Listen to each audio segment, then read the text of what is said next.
दोस्तों नमस्कार। आज हम बात करेंगे 8वें वेतन आयोग की, क्या कुछ उसमें अपडेट चल रहा है। और इस बारे में बातचीत करने के लिए हमारे साथ खास मेहमान हैं वरिष्ठ अर्थशास्त्री प्रोफेसर ओपी गुप्ता जी। आप वीडियो पर अपने कमेंट्स करना, वीडियो को शेयर करना, चैनल को सब्सक्राइब जरूर करें। जी नमस्ते सर। नमस्कार। पहलगांव घटना के बाद कर्मचारी पूरी देशभक्ति में थे, सरकार के बिल्कुल साथ जुटे हुए थे, लेकिन अब एक और कर्मचारियों के बीच में फिर वापस इस बात की चर्चाएं हैं कि क्या कुछ अपडेट उसमें हर आदमी जानना चाहता है। 8वें वेतन आयोग को लेकर क्या अपडेट है अभी उसमें? देखिए, जहाँ तक आपने कहा पहलगांव घटना, जी निश्चित रूप से वो एक बहुत दुखदाई जी घटना थी जिसके ऊपर सारे देश में आक्रोश था जी। और उसकी परिणति ये हुई कि भारतीय सेनाओं ने अच्छी तरह से बदला लिया जी। हालांकि युद्ध कभी भी शांति का विकल्प नहीं हो सकता जी, लेकिन ये भी सच्चाई है कि हम किसी भी स्तर पर अपने देश को कमज़ोर नहीं देखना चाहते और ना ही हमारा देश कमज़ोर है जी। लेकिन अब क्योंकि सीज़ फायर हो चुका है तो देश नॉर्मेलिसी की तरफ लौट रहा है जी।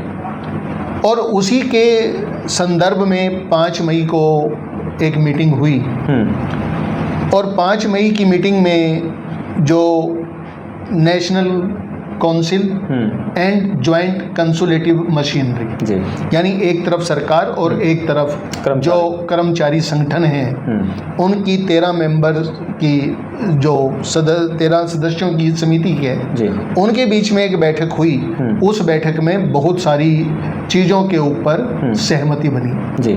वो सहमति आपकी टर्म्स ऑफ रेफरेंस से रिलेटेड हो सकती हैं कि भाई इसमें हम क्या, कर्मचारियों ने अपनी बात रखी जी कि इसमें आप फैमिली यूनिट 4 की बजाय 6 की रखें। इसमें जो बढ़ती हुई महंगाई है या बढ़ता हुआ जो जीवन का स्तर है उसके अकॉर्डिंगली हमें पे स्ट्रक्चर हमारा होना चाहिए। और भी जैसे एश्योर्ड प्रमोशन है कि लाइफ में एक एम्प्लॉइज़ की लाइफ में कम से कम 5 प्रमोशन उसको मिलनी चाहिए। इस तरह की बातें आई और ज़्यादातर जो ऑर्गेनाइजेशंस थे वो ऑर्गेनाइजेशंस इस बात के पक्ष में थे कि फिटमेंट फैक्टर, हाँ ये बड़ा सवाल है। फिटमेंट फैक्टर जो है वो कम से कम 2.86 होना चाहिए। हाँ, कर्मचारियों में 2.86 की डिमांड वहां पर रखी गई। हालांकि कुछ संगठन ये भी कह रहे थे कि ये 3.28 तक भी जाना चाहिए, क्योंकि काफ़ी चीज़ें चेंज हो चुकी हैं, सोशो इकोनॉमिक चेंजेस आए हैं, तो उसके अकॉर्डिंगली सैलरी भी बढ़नी चाहिए, ऐसा उनका मानना था। फिर ये सब कुछ होने के बाद इससे पहले सरकार ने कुछ 8th पे कमीशन के लिए वैकेंसीज की एडवर्टीजमेंट की जी कि भाई हमें सेक्रेटरी के लिए, सेक्रेटरी के पद के लिए जो उनको कोऑर्डिनेट करेगा जी, या असिस्टेंट या आपके जो रिपोर्ट तैयार करने के लिए डेटा एंट्री ऑपरेटर्स, इस तरह की कुछ पोस्ट उन्होंने एडवर्टीज की। इसका मतलब ये हुआ कि प्रोसेस ऑन है, प्रक्रिया ऑन है। लेकिन मैं अपने सभी कर्मचारी साथियों को बताना चाहता हूं कि आज तक भी 8th पे कमीशन के अध्यक्ष का और उनके मेंबर्स कौन होंगे उसके बारे में कोई अभी तक फैसला नहीं हुआ। जल्द ही हो जाएगा, क्योंकि देश ना चाहते हुए भी हम पाकिस्तान के साथ कॉन्फ्लिक्ट में आ गए थे। बिल्कुल। तो अब नॉर्मेलिसी की तरफ जा रहे हैं, तो वो भी उसके ऊपर भी काम हो जाएगा। ठीक है। अभी सबसे बड़ा सवाल वही था जो फिटमेंट फैक्टर की बात कर रहे थे, तो जैसे कर्मचारियों ने जो मांग रखी और उम्मीद क्या है आपको, कितना रह सकता है? देखिए, अगर कर्मचारियों के पॉइंट ऑफ व्यू से बात की जाए तो उन्होंने मांग तो हम कुछ भी लें, बिल्कुल, लेकिन पूरे देश की वास्तविकता को ध्यान में रखते हुए और हमारी महंगाई की दर को ध्यान में रखते हुए जी क्योंकि हमारी महंगाई की दर अभी 55% है जी।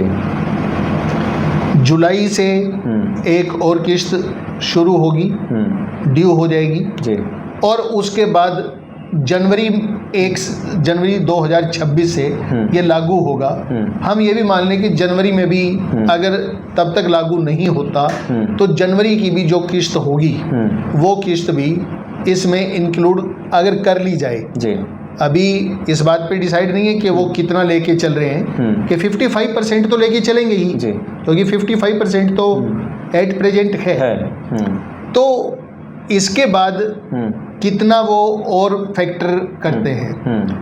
फिटमेंट फैक्टर का मतलब कि कोएफिशिएंट का मतलब ये हुआ कि एक ऐसा मल्टीपल जो हमारी वर्तमान बेसिक सैलरी है उस बेसिक सैलरी को मल्टीप्लाई अगर उससे करेंगे तो हमारी नई बेसिक सैलरी बन जाएगी, उससे थोड़ी बहुत ही ऊपर या नीचे बन जाएगी। मान लो किसी व्यक्ति की बेसिक सैलरी अब 10,000 रुपये है और फिटमेंट फैक्टर अगर 2 आता है तो सीधा सीधा मतलब है कि उसकी बेसिक सैलरी 20,000 रुपये के आसपास होगी। 20,000 रुपये या 20,000 रुपये से थोड़ी सी ज़्यादा हो जाएगी, हो सकती है।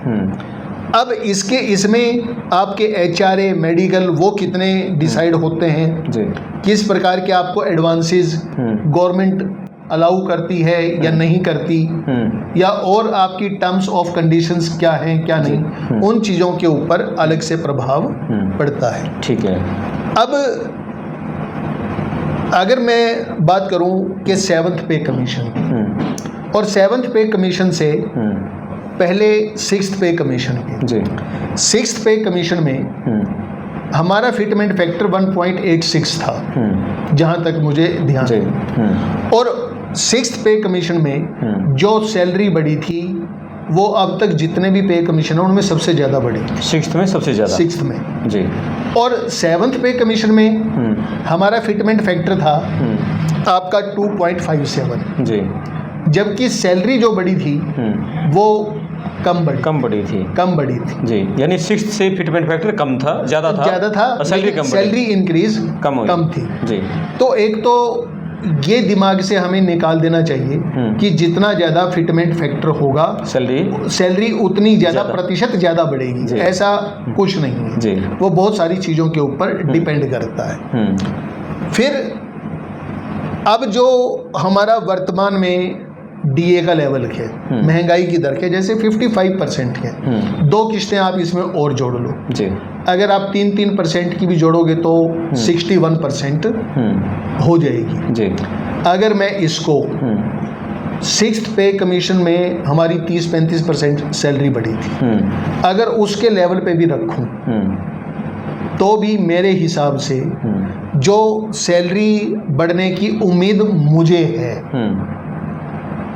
देने को सरकार कुछ भी दे सकती है और ज़्यादा देगी तो मुझे खुशी होगी बिल्कुल, क्योंकि जितनी ज़्यादा समृद्धि आएगी उतनी ही ज़्यादा इकोनॉमी आगे बूस्ट होगी जी।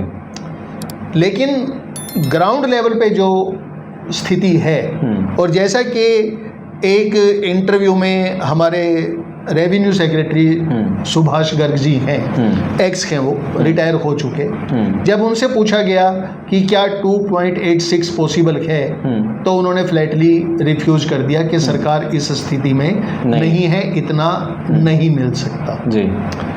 अब मैं जो मानकर चलता हूँ कि एक जो टेंटेटिव या रियल, जिसको मैं मानता हूं कि जो एम्प्लॉइज़ को मिलना चाहिए या मिल सकता है जी, मैं ये मान के चलता हूं कि 1.86 से लेके 2.16 या 2.2 तक मिल सकता है जी। मैं ये उम्मीद करता हूं, मुझे इससे ज़्यादा की उम्मीद नहीं है। अगर इतना भी मिल जाए तो मैं ये मानूंगा कि एक जो रैशनल अप्रोच दिखाई है। ठीक है। तो और एक इसमें ये भी लग रहा है कि जो सरकार ने ये कहा था, जैसे जितना जितना पद आदमी बड़ा होता है तो सैलरी भी उसी हिसाब से ज़्यादा है, वो उसको भी बराबर लाने की इस बार प्लानिंग है, ऐसा भी कुछ है?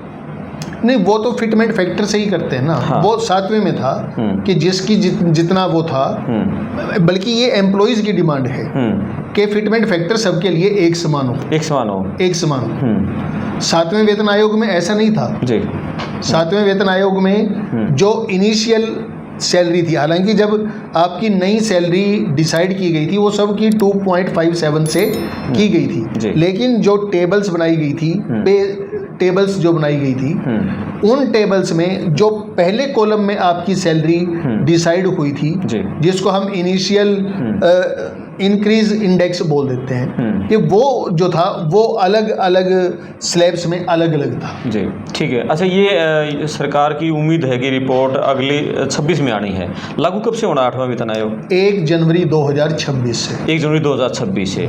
और लेकिन उम्मीद है कि 2026 के बाद ही रिपोर्ट आएगी, क्योंकि अभी तो अध्यक्ष बनेंगे, मेंबर तो फॉर्मेशन होगी, फिर उनको अपना काम भी करना है, और काम करने के बाद फिर वो फाइनेंस में जाएगी, गवर्नमेंट सारा देखेगी कि कितना पैसा खर्च होगा, कितना नहीं, फिर कैबिनेट अप्रूवल होगी, उसके बाद गवर्नमेंट देखेगी कि भाई कितना है कितना नहीं। बिल्कुल, बहुत बढ़िया और बहुत अच्छी जानकारी दी। ये अपडेट हमने लिया कि अभी क्या कुछ अपडेट 8वें वेतन आयोग को लेकर चल रहा है, और जो कर्मचारियों की मीटिंग हुई थी उसका भी सर ने बताया कि कर्मचारियों ने फिटमेंट फैक्टर कितनी डिमांड की है और उम्मीद क्या है, क्या संभावनाएं हैं। आप अपने कमेंट्स करके जरूर बताएं। आपका भी कोई सवाल है तो आप कमेंट बॉक्स में लिख सकते हैं। मैं आपका दोस्त करमपाल, धन्यवाद। धन्यवाद सर। नमस्कार। थैंक यू, नमस्कार।